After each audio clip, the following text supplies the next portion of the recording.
So far, even her critics might agree Kamala Harris has not put a foot wrong as the candidate. Just a honeymoon period? Perhaps, but there is little doubt it has thrown Donald Trump off his game, and it has set the scene for a star-studded party convention in Chicago with plenty of razzmatazz and some powerful speeches. But the polls, if they are indeed right, still show that it remains an unbelievably close race. So has the convention actually had any impact? And what does she need to do to win? And how can Donald Trump ensure she doesn't? Welcome to Talking Politics USA.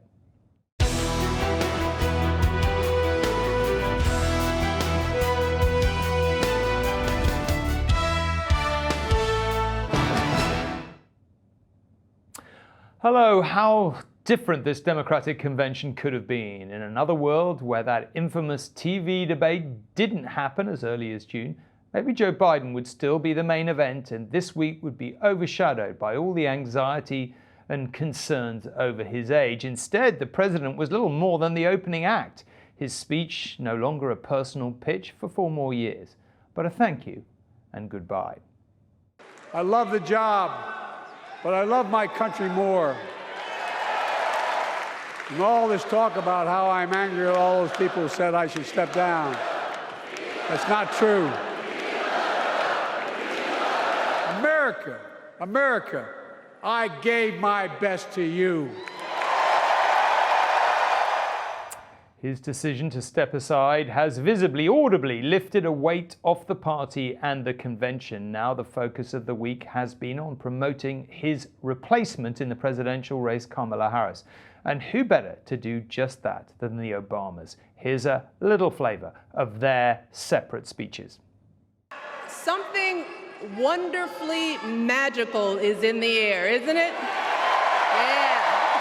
I don't know about you, but I'm feeling fired up. A familiar feeling that's been buried too deep for far too long. I am feeling ready to go. You know what I'm talking about. I am feeling hopeful. It's the contagious power of hope. Well, it just so happens we have an all-star lineup of our own at the DNC. They are, of course, Dan Rivers, alongside our election analyst, the journalist Jessica Taylor from the Cook Political Report, and Adam Hodge, who served in the administrations of both Obama and Biden. Well, listen, what a week, all of you. I'm reminded, anyone used to sort of British party conferences where with all their frequent arguments about policy, a US convention is a whole different thing, isn't it? This is show business, and from where we're sitting over here, it looks like a pretty effective piece of show business. So can you set the scene, give us your impressions? Maybe Dan, you go first. Well, I mean, just the size of it, first of all. We're in a basketball arena, right? And it is vast. I think it's 50,000 delegates in total. It's like being at a kind of rock concert, like being at a football match, but these are all political junkies and they are desperate, hanging on every word that's being said up on the stage. And you got a flavour of that from Joe Biden, from the Obamas, of just how fired up and energetic and charismatic some of the speakers have been. And then you throw into that some showbiz stardust as well, with the rapper Lil Jon yesterday completely changing the mood in the room. Yeah, incredible. It's you kind of have to be here in a way to kind of get that atmosphere and energy, but boy, I thought it was effective. Yeah, I mean, a month ago, we've talked every week, about just how much things have changed. But I mean, this felt like it was just going to be a funeral, really. And I mean, last night was just so electric. It really felt like 2008 again. Like, that's when I've been talking with Democrats here, when I've been talking with other journalists, and Adam was on that campaign. Like, it just feels like you have that 2008 magic. And with the Obamas being here in Chicago, I mean, Michelle Obama just completely brought the house down. Yeah. I mean, we've been having a party all week, and it shows only signs of getting better. I think coming in, Democrats were obviously nervous about what it would look like if President Biden was on the ticket, and we're just in a completely different place than we were. I think the party has a forward-looking vision. to look forward to. Kamala Harris has laid out some really bold policy, but also just talking about the future. And it gives Democrats, you heard both President Obama, both First Lady Michelle Obama, who was just unbelievable, talk about that hopeful sense of the future, is a huge contrast to President Trump. And they did an effective job of doing both.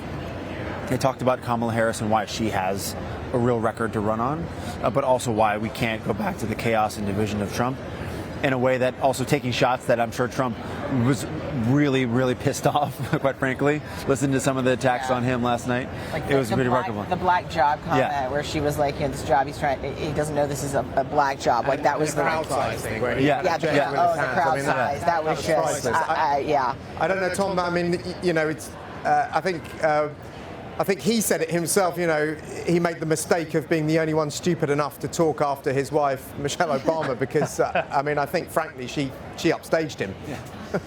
Well, she is, it's often said, isn't it, that many Americans wish she was on the ticket. She is one heck of a performer still, actually, not to get totally off the point, but many of the people listening to this will have read perhaps her autobiography or listened to it as I did. I actually listened to hers and his back to back, and they are incredible pieces of work, both entertaining in different ways, listening to two people's perspectives, but no doubt they're star performers.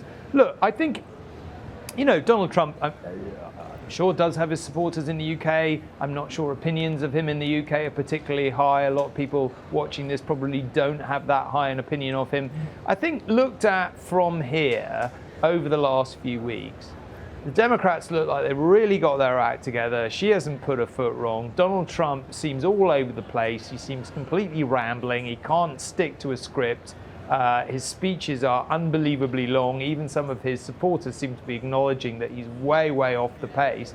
And yet you look at the polls and they're still incredibly close. It still looks like the tightest race ever. So I guess a lot of people watching this are probably thinking, well, what's the reality out there on the ground? Yeah, and I think the economy is obviously one of those issues that if once you get out of the bubble of being in somewhere like this, and go to kind of middle America, as we've done a lot. People are hurting financially, but I feel like I bang on about this every time I do a podcast. But people are paying $5 for a loaf of bread. That's a lot for people who are working in an Amazon warehouse on minimum wage. So I think there will be a lot of people in the places that matter that are not going to get swept up with this euphoria here and want some answers. And Kamala Harris's challenge, I don't know if you agree, is to give an answer. So what are they going to do about prices? I think we're going to hear that from her speech, but you are starting to see her, last week in North Carolina, she rolled this out about price gouging and things. So I think she is certainly cognizant of this as an issue. But what I'm just struck by over the past few weeks is that Trump just doesn't know how to react to this. Like when I talk with Republicans, they're like, economy. It's that old George Bush, it's the economy, stupid. It's just that's what he needs to focus on. But he's his own worst enemy when it comes to this. And so I think that's just, if he can focus on that, that's the winning message. But if he makes this about personal politics, that's because I think a lot of these undecided voters, they're women in some instances, and they're trying to make a household run, and they're being pinched by the economy. But they're like, can we stomach another 4 years? Can we go back to that? Because I think there are people he wins so much on the economy, and that's what people think.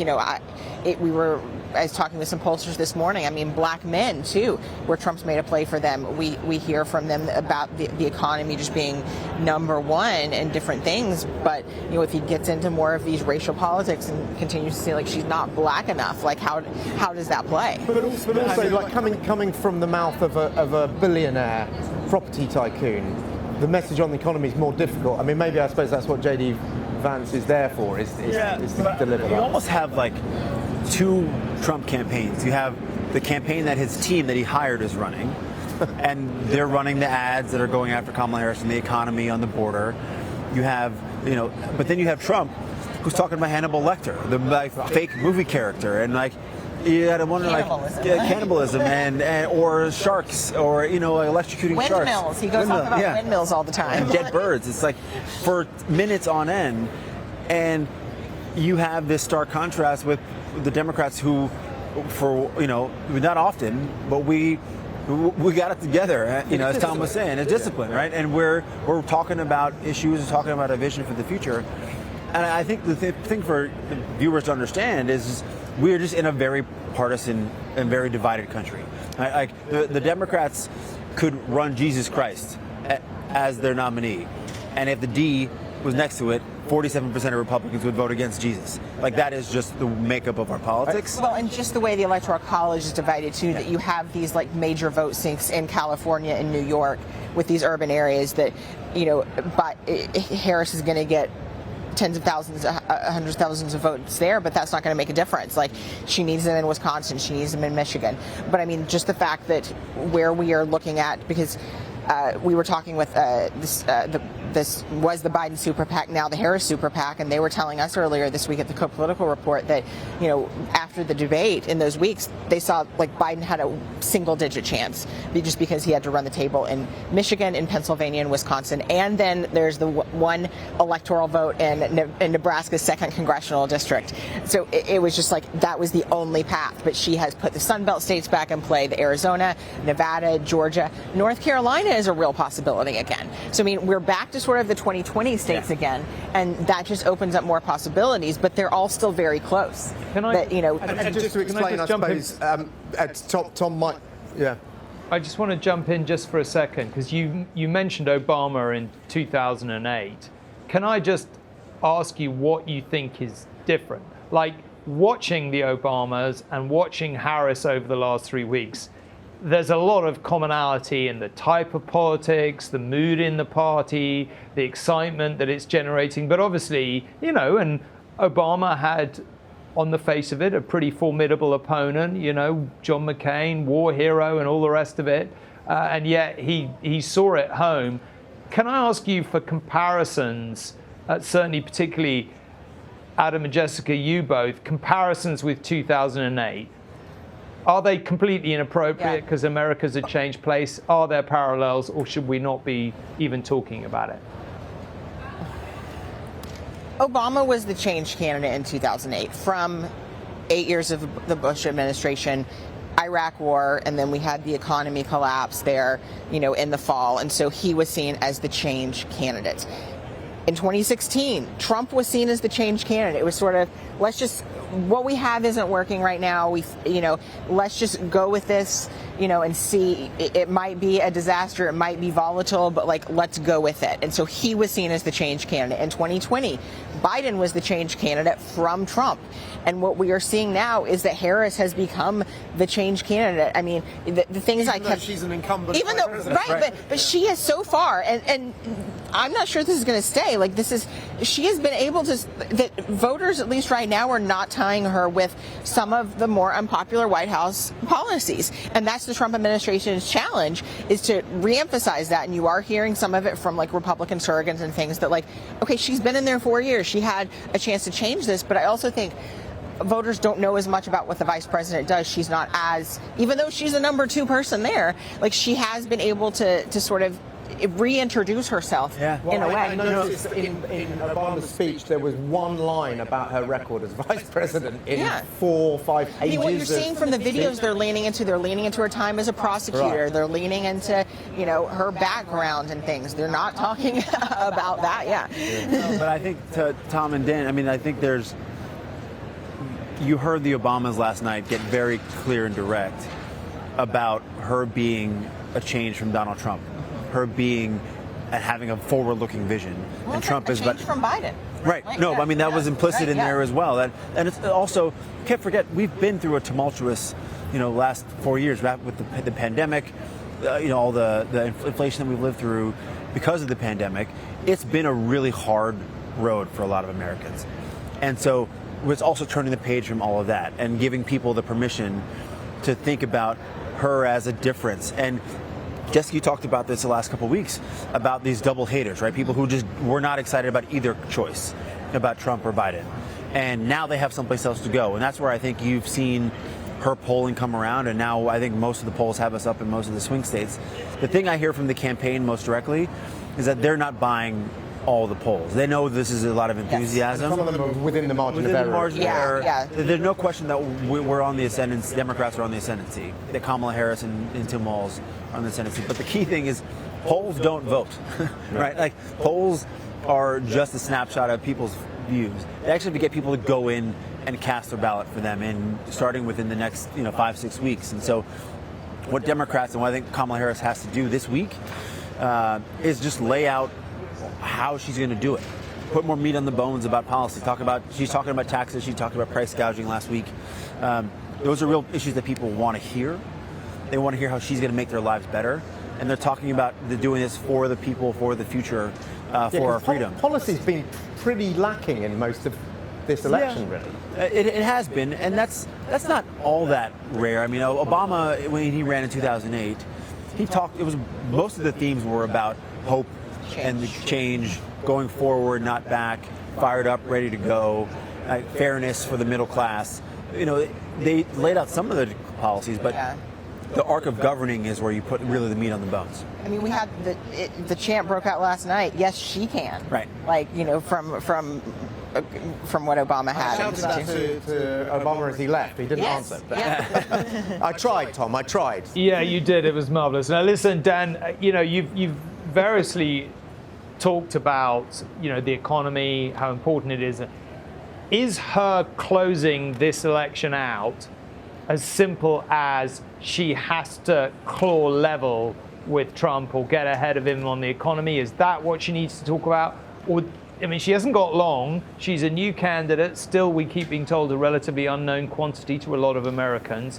Like, if you imagine now that all three of you are her key advisor in the room, what are you saying to her? What's your judgment about what she needs to not bother with, what she needs to close out? Does she keep talking about Trump? I hear it being said that Americans have just made up their mind about Trump. They don't want to have anyone, they already think what they think about him for good or ill. They don't want to have anyone else banging on about it. Like, talk me through, if you were right next to her, what you would be saying about the next 70 plus days. Dan, maybe let's start with you. If I was elevated to the lofty position of advising her, which I think is highly unlikely, you never know. You never know. Look, economy and abortion are her two strongest suits, and those are issues which she can certainly go after Trump on abortion. Economy is the one that she needs to address. That is her Achilles heel that she needs to find answers to. She started to sketch that out, but I don't know what you guys think. She needs to come up with concrete proposals that people can go, this is how it's going to affect my pay packet, this is how it's going to bring down my internet bill or my the cost of a loaf of bread. No, and that's why you saw her give the speech last week ahead of the convention to put some of those kind of breadcrumbs on the table. I think there's going to be more of that in her speech tomorrow night, before probably one of the biggest audiences that she's had since she became the candidate, and one of the biggest audiences that she'll have before Election Day. And so you can hear they're talking about, they tease this week, their corporate tax rate. They're going to look to raise it to 28% from 21%, that Trump wants to take it down even further. That is all wrapped up in some of the small details, but also getting at some of the real substantive differences in vision. And that is, I think, key for her to tie those two things together. That gives people a sense that, okay, she's going to fight for me. I may not agree with her on everything. I know to Dom's point, I know what I think about President Trump. But I need to hear a little bit more. She knows she's got to do it. And I think my advice to her in the campaign was, get into some more of those details, how you're going to keep the country safer and more prosperous. That's the goal for the next 77 days. I mean, really, in many ways, it's less than that, because early voting is going to start in about a month and stuff. So, just with where she has the momentum and things too, they've agreed to at least 2 debates, the first one being on September 10th. I think that's going to be really critical. But I think even beyond policy, I think just if she stays on message, if she presents a clear vision, and just given Trump and how much he's been knocked off by her, if he comes across as petty, if he comes across as attacking her looks or her intelligence and different things, like that is just going to completely turn off women. Yeah. And I was also struck by Monday at the convention, like they are more leaning into like the Trump chaos and stuff too. I mean, the number of times they said like paid off a porn star, like was just striking, and how many times, you know, he convicted felon and different stuff. So they are leaning into that too. Did they dial down the sort of danger for democracy thing that Joe Biden? A little bit, yeah. They have, yeah. Yeah, a little bit of that, and also dialing back a little bit on the weird piece, and it's more getting to the chaos. I think not only I've seen some polling that shows it's more effective, but I think it's also a reminder for people. It gets back to what we talked about, this change idea. Yeah. Like people can remember the chaos. Yeah. They can remember Trump's recklessness. They can remember how he felt he embarrassed us on the world stage. The Brits were laughing at him, all the time. And Biden has turned the page from that, but Harris is an even further break from that going forward. Can I ask you all to just flip that and imagine your advisors to Donald Trump now? What would he be saying to him? I mean, can he just please stay on message and talk about the economy? But he's realistically never going to stay on message. I mean, do you see any sign he's getting his act together? I mean, why he keeps banging on about crowd sizes and all his slightly looked at from here odd obsessions, it's hard to know. But like, is it as simple as just staying on message on the economy? What else does he need to do? I mean, I think Donald Trump is who Donald Trump is. We've seen him in this political world for 9 years now, and he's not going to change. Like, you know, I remember being asked at the RNC, like this came right off the assassination attempt. He was on a high. He was being really quiet that week, and I remember being asked, like, do you think he can stay on message? And I was like, everything that I know about Donald Trump, having watched him, tells me no. And certainly when the switch happened 72 hours after the convention, he was completely, you know, the week after that when we saw she's not black enough. And, you know, again, I've just been really struck by, like I said, like attacking her intelligence, like all of these things. It's just, to me, that's just the way to turn off suburban women that you need. And then, you know, you have everything that J.D. Vance said too. Like, I still firmly believe, like, you know, the childless cat lady is like the deplorables of this election. And so I think, but you know, if he can just stay on message, Donald Trump has the strongest campaign advisors and infrastructure around him that he's had. Yes, that he's ever had. He has very good operatives, and like Adam said, they're doing the ads, they're putting this out there, and if that's what Americans see, that's effective. But if they just see, here he's going off on a black woman and reminding them of the chaos and everything, that's his Achilles heel. I mean, my thing, I would say, Mr. President, you got 20 minutes, the microphone's going to die in 20 minutes. Yeah.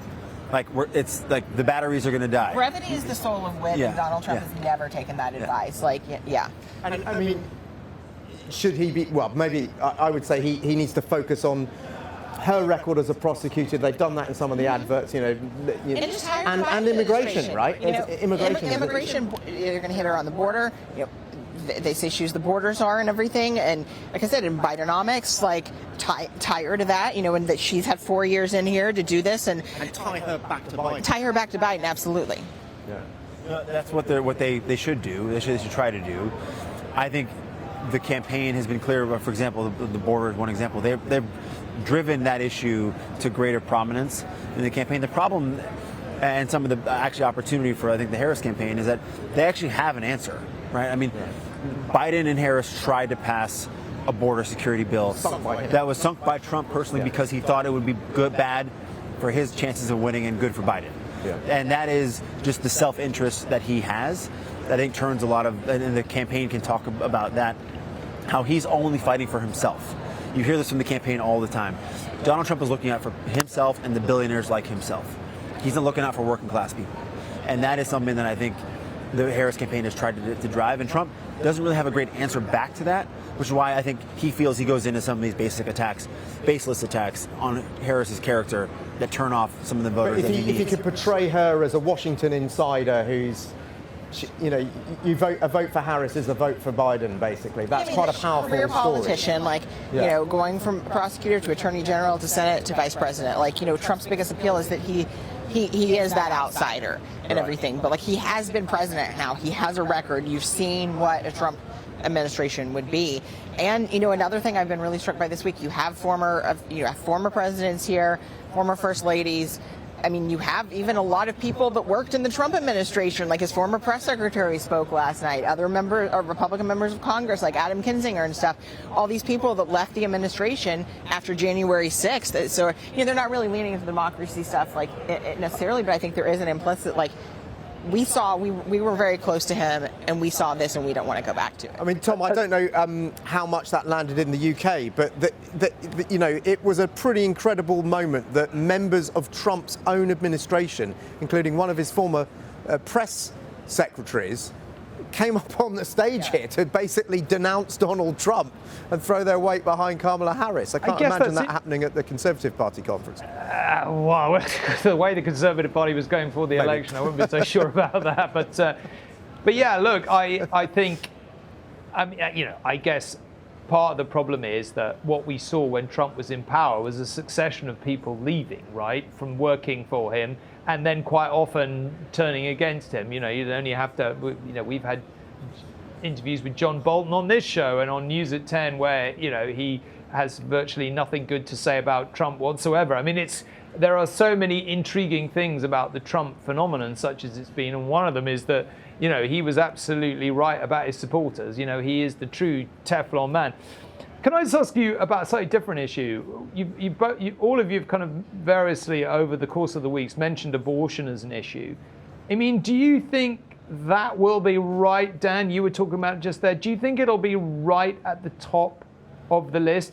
And does it make a difference? I mean, there are some states, I may be wrong about this, but I look at, from here at somewhere like Michigan, and Gretchen Whitmer seems to have done a very good job about protecting. I mean, is there the possibility that it just isn't as salient an issue in some of these key swing states because Democratic politicians in those swing states have done a good job of protecting abortion rights despite the overturning of Roe v. Wade? Tom, I think that there's no question that freedom has been the number one, almost the number, and present on every night of the campaign. It's her song. It's her song, right? Beyonce's song. It is that is getting Democrats fired up. That fight for freedom, for reproductive freedom, I've heard it in every single breakfast that they've had around the convention. All the other politicians who are around in D.C., here in Chicago, are all talking about reproductive freedom. It does matter, and especially in some of the suburban towns and counties that Trump was able to peel off from where Obama outperformed in 2008 and 2012. And that is a really salient issue in a lot of those communities, in Michigan, in Pennsylvania, in Wisconsin, where Kamala Harris was just last night, right next door to Illinois, where we are for the convention. This is going to be a dominant theme and message. And it's also the message that Kamala Harris kind of regained her footing on as vice president. Right? After the Supreme Court decision to overturn Roe versus Wade, she really was the leading champion for restoring the Roe versus Wade and reproductive freedom. And as a woman, I think she was just a more natural messenger than Biden. Like, abortion is not anything he's not been as comfortable talking about it. He's a practicing Catholic. I think there's just, more of a conflict there. He's pro-choice, but I think from Harris, it comes out really effectively. But I will say, we've seen in our own polling that I think with her being a more effective messenger, I'm trying to see if it moves votes, because we have not seen it be as effective against Trump, because there are a lot of voters that still see him as the freewheeling playboy billionaire, and they're like, okay, he's never been the religious right candidate, like he's not devout on this and everything, so like we don't really believe that he's going to do this. But they're pointing to like what other Republicans are saying and about a national abortion ban and pushing him on that. Like, we're seeing it more effectively. Democrats more effectively use it in Senate races that I follow and different things, but like it has not been as effective. It just hasn't stuck to Trump in a way. And I think that's just if Harris can use this, because another really moving moment at the convention was when on Monday night you saw, I mean, it's not just, because it's not just about abortion, it's about, a couple talking about how, they very much wanted this baby, but the mother almost died, and then another rape survivor talking about how she was raped by her stepfather and impregnated at 12. So, I mean, I think Democrats have done a good job of, this is not just can you have an abortion or not, but like these are extreme circumstances that happen, and if you live in Texas or another red state, like should you be denied this life-saving care? And I think that's what is really effective to many women and men, like saying this is not just about abortion, this is about health care. Yeah, I think something you said, Adam, that Kamala Harris, she gets a lot of criticism for what has she actually done, but one of the issues that she was really strong on before she took the baton from Joe Biden was abortion, right? She was really powerful in some of those speeches, and it helped Democrats stem our potential losses in the midterm elections in 2022. She went barnstormed the country, Arizona, like all across the Midwest, in the South, just campaigning on this issue. There is an authenticity to her. There is, speeches, but I think what you've heard, and you heard the campaign this week, connect the dots to the story for why she became a prosecutor, right? She talked about one of her earliest friends growing up who was being sexually assaulted by her father. And this idea that she couldn't have someone fight for her or defend her, that's one of the reasons she became a prosecutor. That is the type of leans into her bio and her story, but why she's a fighter for these freedoms for women. And it broke through in the hall on Monday night when the moment Jessica alluded to, where you had the famous woman in Kentucky who was raped by her father and was forced to had to get an abortion. I mean, there were tears in people's eyes, and not just tears in women's eyes. I saw fathers around the arena, and I got choked up myself because it's incredibly powerful. I was getting text messages from friends watching back at home being like, this is like, I'm crying back at home. Yeah. And so that is a real, it has resonance, and it has both political power, and that's why you see in the campaign drive that message, every single day of this convention. Listen, we've got 70 absolutely. Slightly plus days. It's clearly gone very well, the convention, as far as the party itself is concerned, but a long way to go. Can I just ask you for a final thought about this convention and the last few months? Adam, maybe let's start with you and go from one side to the other. Yeah. Final thought on this convention. Yeah, I mean, we are coming out of this convention, the Democratic Party, more united and energized than we've been in a long time.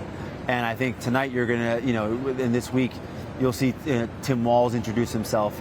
And that's really just a key stepping stone to the vice president making her case tomorrow night to what will surely be just massive audience. And so Democrats then have to take it on the road. And you're going to see President Obama and First Lady Michelle Obama and former President Clinton, former Secretary of State Hillary Clinton. You got this deep bench of people that have been on display all week who are going to just crisscross the country, making our case to the voters about why they need to elect Democrats. That is our goal coming out of the convention, and especially leading into the first debate on September 10th. That's what we're going to do, and we got to go and do it. Again, polls don't vote, the people do, and so we got to get people out to the polls. I mean, I do think I'm watching to see how Harris reacts after this. Like, does she hold press conferences? Does she do interviews heading into the debate? Like, I think that is key. All of this has been compressed into such a short timeline. Like, it's a sprint. Like, where typically campaigns are marathons, but for her, it is a sprint. And I think she can get through it. But like, there's still minefields out there too. So yeah. The other thing is what could have been. This could have been a mess. Yeah. This could have been a contested convention. It could have been a nightmare for the party, frankly, and it's turned into really a dream scenario so far. Yeah. So even the protests, the Gaza protests haven't really materialized in the numbers that they feared. I mean, I just see, they've got like a whole TikTok area and all of this, and that wasn't going to be here with Biden. Like, you lost that young people, you lost the youth energy and everything. I mean, I just think of how different this would have been. Like, Harris has excited people in that way again. Yeah, it has been fascinating to watch. It's a great, intriguing, very close race still. Thank you, all three of you, so much. Until the next time. And that is sadly all we have time for this week. We'll be back with another episode next Thursday, which, as always, you can watch on ITVX or listen to on your favourite podcast platform. But for now, from all of us here on Talking Politics USA, goodbye.